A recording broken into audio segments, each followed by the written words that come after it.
Hi, I'm Erica Martin and welcome to our Heart NSTA Trust video presentation.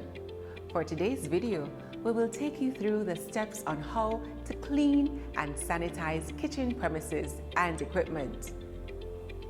By the end of the video, you should be able to distinguish between cleaning and sanitizing, discuss the 4 main types of cleaning agents used in commercial kitchens, state at least 4 guidelines for selecting cleaning agents and chemicals, list at least 4 tips to consider when handling and storing chemicals. Throughout the video, you will be exposed to the following employability skills: plan and organize activities, improve own performance, and attention to details. In our first segment, we will discuss select and prepare cleaning agents and chemicals. The chemicals that you select for use in your facility should be safe and approved for cleaning and sanitation. Cleaning in a commercial kitchen involves the process of removing dust, debris, grime, food scraps, and grease from all surfaces, equipment, utensils, and even crockery. Sanitation is the second step in the cleaning process. It is the use of solutions and deodorizers to kill or reduce microorganisms. Microorganisms are very small organisms, usually with a single cell, that are not individually visible to the naked eye. Some of them, if present in large numbers, can cause food poisoning, diseases, and epidemics. Different cleaning agents are used depending on the item to be cleaned, the cleaning method, and the type of soiling found on the item. There are 4 main types of cleaning agents used in commercial kitchens. These are 1. Detergents. These are chemical substances used to break up and remove grease and grime. Detergents work by breaking up dirt or soil, making it easy to wash away. The ones used in commercial kitchens are usually synthetic detergents, made from petroleum products, and may be in the form of powder, liquid, gel, or crystals. 2. Degreasers. These are sometimes known as solvent cleaners and are used to remove grease from surfaces such as oven tops, counters, and grill backsplashes. 3. Abrasives. These are substances or chemicals that depend on rubbing or scrubbing action to clean dirt from hard surfaces. In commercial kitchens, abrasives are usually used to clean floors, pots, and pans. Abrasives should be used with care as they may scratch certain types of materials used for kitchen equipment, such as plastic or stainless steel. And lastly, 4.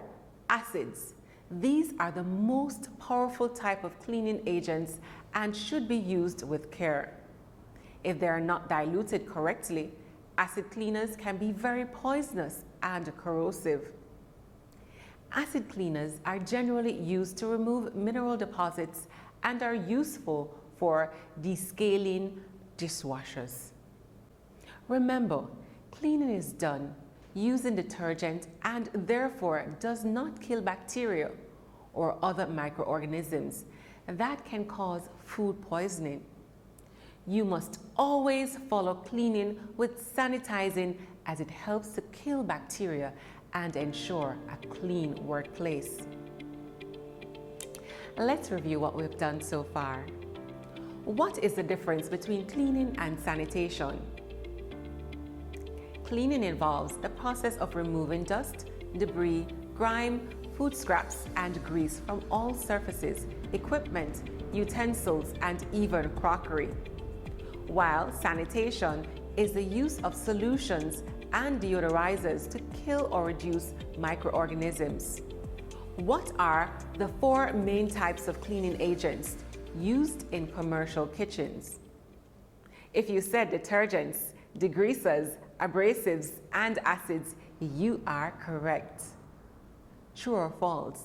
Microorganisms are very small organisms that are visible to the naked eye. If you said false, you are correct. Remember that microorganisms are very small organisms and they are not individually visible to the naked eye. How many did you get correct? Let us now take a look at a few guidelines on how to select your chemicals. Ask yourself the following questions. What surface are you going to apply the chemical to? Some cleaning chemicals are corrosive and may damage metals and equipment surfaces. What type of soil are you trying to remove? Some cleaning chemicals are more effective on proteins, grease, and hard deposit than others. How stable is the chemical? Some sanitizers may have a longer contact time on equipment surfaces and therefore may be more effective than others. How long have you been using this chemical? Microorganisms can develop resistance to chemicals. Rotation may be necessary to maintain effective killing power. What is the cost of the chemical? Although you do not have the responsibility to purchase chemicals, you can assist your supervisor by recommending the use of a cheaper chemical that is just as good rather than an expensive one. It's important to note that improper use of chemicals may cause nausea and vomiting, burns to the skin, clothing, and work surfaces, irritation to the eyes and skin, and/or intoxication. So be very careful. A comparison of the advantages and disadvantages of different types of detergents and sanitizers will help you in selecting the right cleaners and sanitizers for your operation. Go ahead, do some research. You will be amazed at what you find. In our next segment, we will discuss some useful tips when handling and storing chemicals. Can you recall the names of the chemicals that are environmentally friendly and correct for use to clean and sanitize kitchen equipment? If not, remember to read the Kitchen Porter Stewart Manual created for this course and to review the previous segment of the video. Let's now look at some useful tips to consider when handling and storing chemicals. The following should be done. Store chemicals in a shaded, cool, and well-ventilated area. Do not mix chemicals. Keep away from heat and flammable sources. Wear protective clothing when handling chemicals. Store away from food and beverage. Keep away from children. Label clearly. Use warning signs. Use correct chemicals for the task assigned. Store in the original container with a tight lid and not in drink or food containers. Place heavy items on lower shelves and lighter items on higher shelves. And store chlorine-based chemicals away from acid, oil, and bleach-based detergents. Let's review what we've done so far.